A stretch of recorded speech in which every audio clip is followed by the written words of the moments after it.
ลองจินตนาการถึงท่าเรือคอนเทนเนอร์ที่ใหญ่ที่สุดในโลกท่าเรือสินค้ายักษ์ใหญ่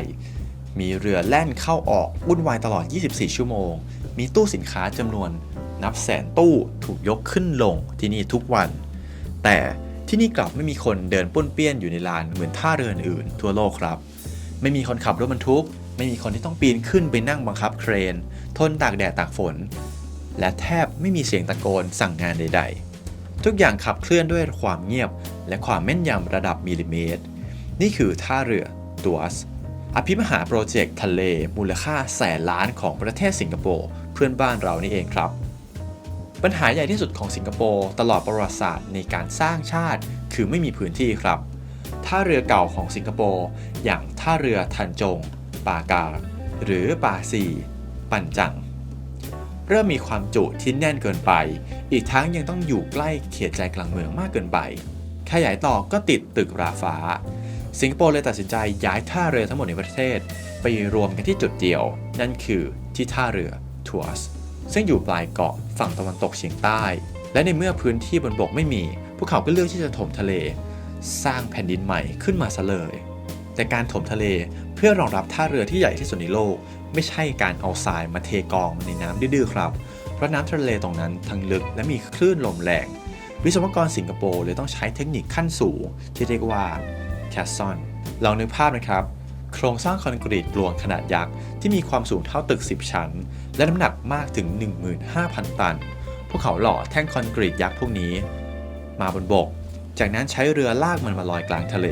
และค่อยๆปล่อยลงน้ำเพื่อให้มันจมลงไปเรียงต่อกันใต้น้ำทำหน้าที่เป็นกำแพงกันคลื่นและเป็นฐานรากอันแข็งแกร่งของท่าเรือโครงการนี้ต้องใช้แท่งคอนกรีตยักษ์แบบนี้มากกว่า220แท่งมาเรียงต่อกันเป็นระยะทางหลายกิโลเมตรและที่ดีมากๆอีกเรื่องคือทรายและดินที่นำมาในโครงการนี้ส่วนใหญ่ไม่ใช่ทรายที่ซื้อมาใหม่แต่เป็นดินและหินที่ได้มาจากการขุดอุโมงค์รถไฟฟ้าใต้ดินและก่อสร้างทั่วประเทศสิงคโปร์ครับนำมารีไซเคิลจนได้แผ่นดินใหม่ที่มีขนาดใหญ่พอที่จะรองรับตู้สินค้าได้ถึง65ล้านตู้ต่อปีเมื่อสร้างเสร็จแล้วมีขนาดที่ใหญ่กว่าท่าเรือเดิมของพวกเขารวมกันทั้งหมดอีกครับข้อดีอีกข้อคือทำเลที่ตั้งของท่าเรือทัวสอยู่ติดกับจูรองไอแลนด์ที่นี่คือศูนย์กลางอุตสาหกรรมปริโตรเคมีและเคมีภัณฑ์ของสิงคโปร์กลุ่มโรงงานอุตสาหกรรมหนักโรงกลั่นน้ำมันและโรงงานผลิตสินค้าไฮเทคในย่านนั้นจึงเป็นผู้ใช้ประโยชน์โดยตรงในการรับวัตถุดิบและส่งออกสินค้าผ่านท่าเรือทัวสโดยไม่ต้องขนส่งข้ามเมืองให้รถติดครับใครก็ตามที่ทำการค้าขายระหว่างประเทศผ่านเส้นทางเดินเรือหลักของโลกเช่นเส้นทางช่องแคบมาลากาเชื่อมเอเชียเข้ากับยุโรปและอเมริกาไม่ว่าจะเป็นแบรนด์สินค้าสายการเดินเรือหรือบริษัทขนส่งแทบทุกคนล้วนต้องพึ่งพาและตัดผ่านเครือข่ายของท่าเรือทัวสกันทั้งนั้นครับแต่สิ่งที่ทำให้ทัวสเมกาพอร์ตกลายเป็นที่จับตาของโลจิสติกทั่วโลกไม่ใช่แค่ความใหญ่ครับแต่คือทัวสเป็นท่าเรืออัจฉริยะ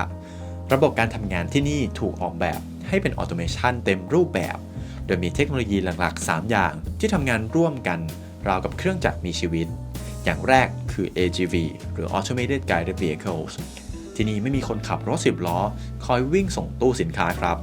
แต่ใช้รถไฟฟ้าอัตโนมัติไร้คนขับหน้าตาเหมือนแท่งเหล็กติดล้อขนาดยักษ์วิ่งฉิวด้วยความเร็วคงที่ไปตามพิกัดที่สมองกลส่วนกลางสั่งการ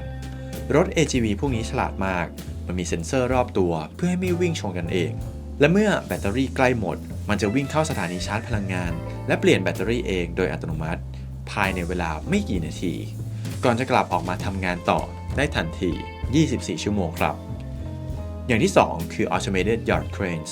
เครนที่จัดเรียงตู้คอนเทนเนอร์ในลานสินค้า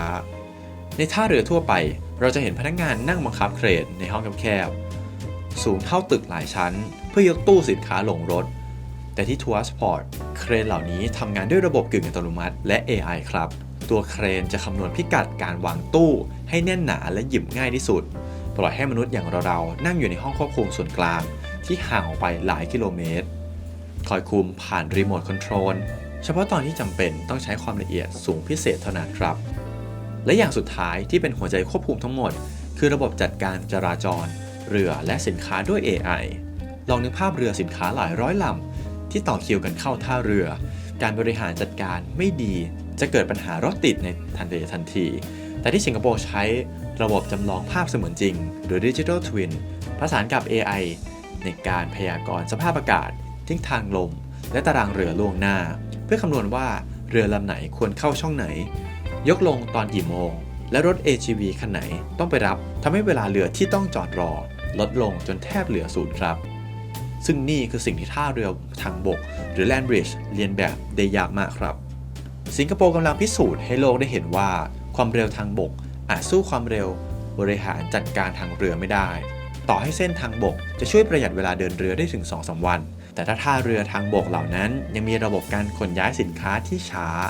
มีค่าธรรมเนียมซ้ำซ้อนและไม่ได้เป็นออโตเมชัน 100% เหมือนสิงคโปร์สุดท้ายแล้วสายการเดินเรือระดับโลกอาจจะเลือกที่จะแล่นเรืออ้อมลงมาหาพี่ใหญ่อย่างสิงคโปร์อยู่ดีครับเพราะพวกเขารู้แน่นอนอยู่แล้วว่ามาที่ทัวร์สปอร์ตปุ๊บ